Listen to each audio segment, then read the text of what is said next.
大家好，我是卫生福利部草屯疗养院家医科主任杨进洲医师，今天为各位分享一句台语：有风唔通塞井旁。唔通就是不可以，井旁是指满帆。懂得航海的人都知道，在海上行船，风大时不可将帆张满，否则容易翻船。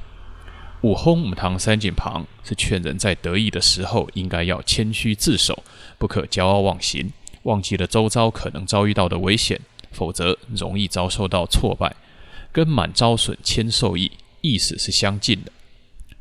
以上就是我今天的分享，谢谢大家。